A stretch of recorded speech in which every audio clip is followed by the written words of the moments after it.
এবার ভারতকে চারপাশ থেকে ঘিরে ফেলা হচ্ছে তুরস্কের ড্রোন দিয়ে। বাংলাদেশ, পাকিস্তান, মালদ্বীপ এই তিন দেশের আকাশেই উঠছে বিশ্বের সবথেকে ভয়ঙ্কর মনুষ্যবিহীন আকাশযান বাইরাক্টার TB2 ড্রোন। আর এই ড্রোনের চিন্তায় রীতিমতো ঘুম হারাম হয়ে গেছে ভারতের। ভারত পাকিস্তানে চলমান যুদ্ধে পাল্টাপাল্টি হামলা চলছে। এসব হামলায় ব্যবহার করা হচ্ছে যুদ্ধ বিমান, ক্ষেপণাস্ত্র এবং সামরিক ড্রোন। পাকিস্তান প্রায় 400টি তুর্কি নির্মিত সোনগার ড্রোন দিয়ে ভারতের 36টি জায়গায় হামলা চালিয়েছে। এক্ষেত্রে কিছু ড্রোন ভূপাতিত করার দাবি করেছে ভারত। তবে বিশ্বের সবচেয়ে অত্যাধুনিক বাইরাক্টার ড্রোন নিয়ে এখন চরম বেকায়দায় আছে ভারত সরকার। প্রিয় দর্শক, আজকের পর্বে দেখব এরদোয়ানের দেশ তুরস্ক কোন মহাপরিকল্পনা নিয়ে মুসলিম দেশগুলোতে বিনা শর্তে শক্তিশালী এই ড্রোন দিচ্ছে, কেন ভারতকে বাইরাক্টার TB2 ড্রোন না দিতে নীতিগত সিদ্ধান্ত নিয়েছে, আর তাতে ভারতেরই বা কেন এতটা ভয়। যুদ্ধের মোড় ঘোরানো এইসব আকাশযান নিয়ে কি পরিকল্পনা সাজাচ্ছে ডক্টর ইউনূসের নেতৃত্বাধীন অন্তর্বর্তী সরকার। চলুন শুরু করা যাক। তবে তার আগে চ্যানেলটি সাবস্ক্রাইব করার আন্তরিক অনুরোধ।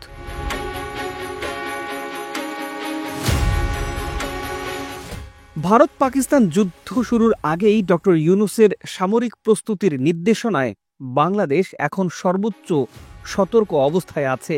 ঘটনার শুরু সেই ডিসেম্বর থেকে। ভারত সীমান্তে হঠাৎ করে আকাশে দেখা দেয় তুরস্কের ভয়ঙ্কর কিছু ড্রোন।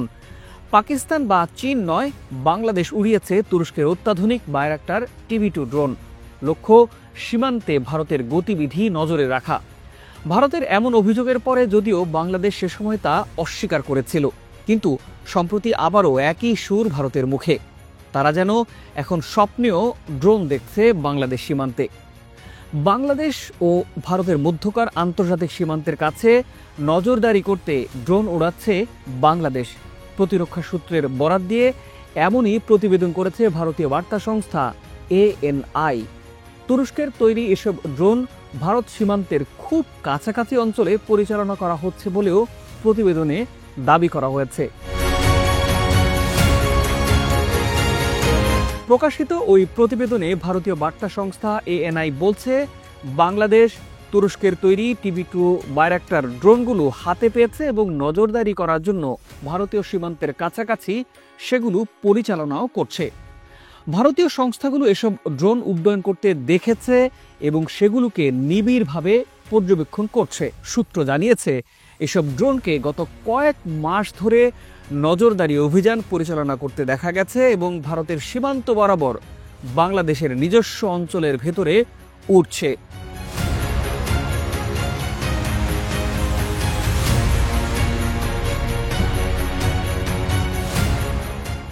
ভারত পাকিস্তান যুদ্ধের এই পরিস্থিতিতে নতুন করে চিকেন স্নেকে বাড়তি নিরাপত্তা জোরদার করেছে ভারত।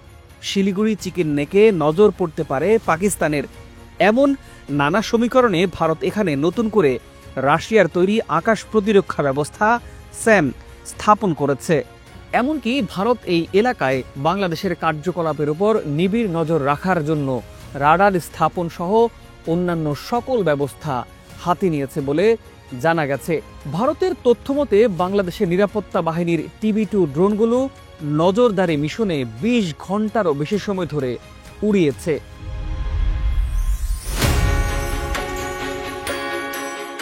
এখন প্রশ্ন হলো, আমাদের নিজেদের সীমানার মধ্যে আমরা ড্রোন উড়াবো নাকি নৌকা উড়াবো?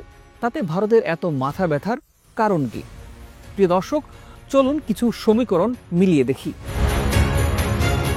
তুরস্কের এই ড্রোনকে কেন এতটা ভয় পাচ্ছে ভারত? বাইরাক্টার TB2 ড্রোনগুলো খুবই অত্যাধুনিক এবং এটি তুরস্কের প্রতিরক্ষা শিল্পের সবচেয়ে বড় সাফল্য হিসেবে ধরা হয়। মনুষ্যবিহীন এই আকাশযানটি আকাশ থেকে স্থল লক্ষ্যবস্তুতে হামলা চালাতে সক্ষম এবং বিশ্বব্যাপী বিভিন্ন যুদ্ধ ও সংঘাতে ব্যাপকভাবে ব্যবহার করা হচ্ছে। শতভাগ সফলতা পেয়েছে এই ড্রোনগুলো। মূলত তুরস্কের বাইকার টেকনোলজি কোম্পানি 2014 সাল থেকে বাণিজ্যিকভাবে বাইরাক্টার TB2 ড্রোন উৎপাদন এবং বিক্রি করতে শুরু করলেও রাশিয়া ও ইউক্রেনের যুদ্ধে এই ড্রোন বিশেষ নজর কাড়ে সারা পৃথিবীতে। ভারতের ভয়ের অন্যতম কারণ হলো বিশ্বের অত্যাধুনিক এই ড্রোনটি কখনোই হাতে পাবে না। কারণ এরই মধ্যে তুরস্ক সাফ জানিয়েছে বায়রাক্টার TB2 ড্রোন পাবে না ভারত। তুরস্ক মুসলিম দেশগুলোর কাছে এই ড্রোন বিক্রি করবে গত বছর জানিয়েছে। বায়রাক্টার TB2 ড্রোন হচ্ছে এমন এক ধরনের যুদ্ধাস্ত্র বা গোয়েন্দা তথ্য সংগ্রহের পাশাপাশি নজরদারি এবং হামলা চালানোতেও অংশ নিতে পারে। এই ড্রোনে একটি অত্যন্ত উন্নত প্রযুক্তির ইলেকট্রো অপটিক্যাল ক্যামেরা আছে, তার সাথে আছে ডেটা লিঙ্ক সিস্টেম এবং 2 থেকে 4টি পর্যন্ত বিস্ফোরক, যা প্রিসিশন গাইডেড, অর্থাৎ উড়ে গিয়ে নির্ভুল নিশানায় লক্ষ্যে আঘাত হানতে পারে। এর ফলে এটা দিয়ে আগে থেকে লক্ষ্যবস্তু নির্ধারণ করা যায় এবং তারপর দিক নির্ণয় করে চলতে সক্ষম। বোমা দিয়ে শত্রুর ওপর মূল কমান্ড সেন্টার থেকে দূরে কোথাও একটি কন্টেইনার বা ট্রাকে মোবাইল বেজ স্থাপন করে সহজে ড্রোনটি পরিচালনা করা যায়। ফলে মিশনের প্রয়োজনে যে কোনো স্থানে নিয়ে গিয়ে ড্রোন উড্ডয়ন বা হামলা চালানো সম্ভব। বায়রাক্টার TB2 ড্রোনে 4টি লেজার গাইডেড স্মার্ট রকেট সংযুক্ত করা যায়, যা লক্ষ্যবস্তুতে নির্ভুলভাবে আঘাত হানতে পারে।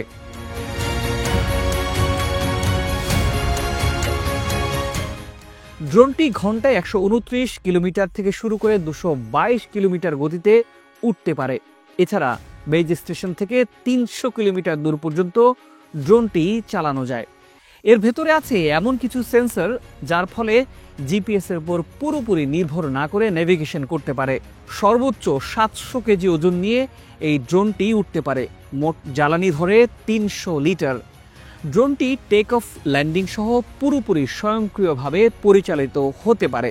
এর কম্পিউটারাইজ সিস্টেম, 3টি অটো পাইলট প্রোগ্রাম রয়েছে।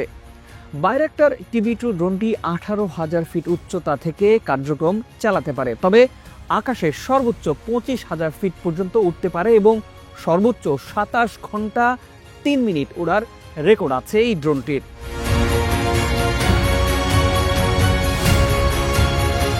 এই ড্রোনে থাকা রিয়েল ইমেজারি টাইপ ট্রান্সমিশন সিস্টেমের ফলে একাধিক ব্যবহারকারী একই সাথে তাৎক্ষণিকভাবে উচ্চমানের ভিডিও দেখতে পারেন।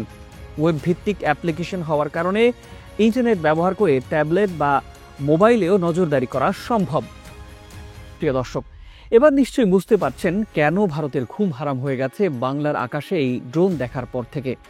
এর চেয়েও ভয়ঙ্কর তথ্য হলো এই একই মডেলের ড্রোন এখন পাকিস্তান এবং আরেক মুসলিম দেশ মালদ্বীপকেও দিয়েছে তুরস্ক।